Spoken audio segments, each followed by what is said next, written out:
Slave dynasty की शुरुआत की। आइए जानते हैं कुतुबुद्दीन ऐबक के बारे में। Qutubuddin Aibak reigned from 1206 to 1210। दोस्तों, वैसे तो कुतुबुद्दीन ऐबक के प्रोमिनेंट रोल की शुरुआत 1192 से हो गई थी, लेकिन दिल्ली में स्लेव डायनेस्टी की स्थापना कर सुल्तान वो 1206 में गौरी की डेथ के बाद बना। सुल्तान बनने से पहले 1192 और 1194 के बीच ऐबक ने गंगा जमुना के ऊपर दोआब को कॉन्कर किया। 1197 में उसने गुजरात के भीमा सेकंड को डिफीट किया, जिसमें अनहिलवाड़ा को कैप्चर किया और कई टाउन्स को डिस्ट्रॉय और प्लंडर किया। 1202 में ऐबक ने कलिंजा, महोबा और खाजुराहो को भी कैप्चर किया। 1206 में गौरी की डेथ के बाद उसके एक और स्लेव ताज अल-दीन यिल्दिज ने गजनी की थ्रोन को सक्सीड किया।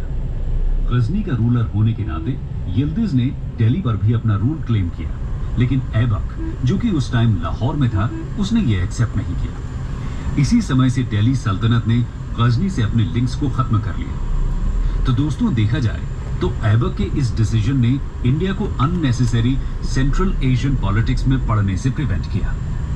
इस डिसीजन का फायदा यह भी हुआ कि दिल्ली सल्तनत अब खुद से डेवलप होने वाला था, न कि किसी आउटसाइड कंट्रीज पर निर्भर होकर। लेकिन ऐबक का रूल ज्यादा समय तक नहीं चल पाया और 1210 में इंजरीज के चलते उसकी डेथ हो गई। ऐबक को सक्सीड किया आराम शाह ने, जो कि एक वीक रूलर था। आराम शाह को इल्तुतमिश ने डिफीट करके सल्तनत को सक्सीड किया। आइए जानते हैं स्लेव डायनेस्टी के नेक्स्ट इंपॉर्टेंट रूलर इल्तुतमिश के बारे में। Iltutmish rain 1210 to 1236। इल्तुतमिश ऐबक का सन इन लॉ था। इससे यह पता चलता है कि रूल की शुरुआत में ही हेरिडिटरी के प्रिंसिपल को फॉलो नहीं किया गया। 1211 में इल्तुतमिश ने अपने सक्सेशन के साथ ही सल्तनत की कैपिटल लाहौर से दिल्ली शिफ्ट की। उसकी फोर्सेस ने 1210 के दशक में बिहार को कैप्चर किया और 1225 में बंगाल को इन्वेड किया। 1220s के दशक के स्टार्ट में इल्तुतमिश ने इंडस वैली रीजन पर ध्यान नहीं दिया, जिस पर मंगोल्स, ख्वारिज़मी एम्पायर और कुबाचा की नजर थी। ख्वारिज़मी एम्पायर सेंट्रल एशिया का एक एम्पायर था और कुबाचा ऐबक का ही एक स्लेव था। ख्वारिज़मी और मंगोल थ्रेट के खत्म होने के बाद इल्तुतमिश ने 1228-29 में इंडस वैली टेरिटरी को इन्वेड कर सल्तनत का पार्ट बना लिया। इल्तुतमिश ने मंगोल इन्वेडर से एम्पायर को डिफेंड किया और राजपूत्स के एक्सपेंशन को भी स्टिफ रेजिस्टेंस दिया। 1221 में इल्तुतमिश ने चंगेज खान के इन्वेजन को भी रोक दिया। उसने ही कुव्वतुल इस्लाम मॉस्क और कुतुब मीनार का कंस्ट्रक्शन कंप्लीट करवाया। कुतुब मीनार यानी विक्ट्री टावर कंस्ट्रक्शन ऐबक ने स्टार्ट करवाया था। इसका नाम famous Sufi saint Qutubuddin Bakhtiyar काकी के नाम पर रखा गया है। इल्तुतमिश ने अपनी सल्तनत में 2 कॉइन्स को इंट्रोड्यूस किया, सिल्वर टांका और कॉपर जीतल। इंडिया में इक्ता सिस्टम की शुरुआत भी इल्तुतमिश ने ही की। इस सिस्टम में एक टर्किश चीफ को एक पीस ऑफ लैंड अलॉट किया जाता था, जिसको इक्ता बोलते थे। ये टर्किश चीफ स्टेट को दिए जाने वाले लैंड रेवेन्यूज और टैक्सेस को कलेक्ट करता था। इसके बदले में उस टर्किश चीफ को एक ट्रूप्स की टुकड़ी को मेंटेन करना होता था, जो रूलर की सर्विस के लिए होती थी।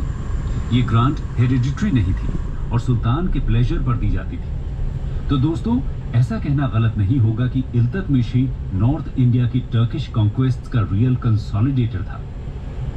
1236 में इल्तुतमिश की डेथ हो जाती है और उसको सक्सीड किया उसकी डॉटर रजिया सुल्ताना ने। आगे बढ़ते हैं और देखते हैं रजिया सुल्तान के रूल के बारे में। Razia Sultana rain 1236 to 1239। अपने रेन के लास्ट ईयर में इल्तुतमिश सक्सेशन के लिए वर्रिड था। उसके बेटों को वो थ्रोन के लिए वर्दी नहीं मानता था, इसलिए उसने नोबल्स और थियोलॉजियंस को अग्री करवाकर अपनी डॉटर रजिया को थ्रोन के लिए नॉमिनेट किया। रजिया का नॉमिनेशन उस समय के हिसाब से एक नॉवल स्टेप था। रजिया के बारे में एक इंटरेस्टिंग बात यह है कि वो फर्स्ट और लास्ट मुस्लिम वुमन थी जिसने दिल्ली पर राज किया। रजिया का रूल सिर्फ 3 साल का रहा, लेकिन उसके कई इंटरेस्टिंग फीचर्स थे। रजिया का रेन मोनार्की और टर्किश चीफ्स के बीच पावर स्ट्रगल की शुरुआत थी। इन चीफ्स को चहलगनी कहा जाता है। चहलगनी सल्तनत के 40 इंपॉर्टेंट नोबल्स थे। इल्तुतमिश की डेथ के बाद ये चीफ्स थ्रोन पर एक पपेट को बैठाना चाहते थे जिसको वो कंट्रोल कर पाते। इल्तुतमिश ने इन चीफ्स को हमेशा ही इग्नोर किया। बढ़ते एरोगेंस और पावर ड्रंक होने के कारण मोनार्की और चीफ्स में फ्रिक्शन क्रिएट हुआ। रजिया ने फीमेल अपैरल्स को डिस्कार्ड करके कोर्ट में बिना बेल के प्रोसीडिंग्स करना चालू कर दिया। उसने वॉर में आर्मी को लीड भी किया। रणथंबोर राजपूत्स के अगेंस्ट उसने एक्सपेडिशन भेजे, उनको कंट्रोल करने के लिए, और पूरे किंगडम में लॉ एंड ऑर्डर को एस्टैब्लिश किया। एक इंटरनल रिबेलियन के चलते रजिया को इम्प्रिजन कर दिया गया, लेकिन वहां से फ्री होकर उसने दिल्ली को कैप्चर करने का फिर से अटेम्प्ट किया। इस रिबेलियन में रजिया ने बड़ी बहादुरी से लड़ाई की, पर उसकी हार हुई और उसे मार दिया गया। रजिया सुल्ताना को उसके ब्रदर मुइजुद्दीन बहराम शाह ने सक्सीड किया। रजिया के बाद कई रूलर्स रहे जो कि प्रोमिनेंट नहीं थे।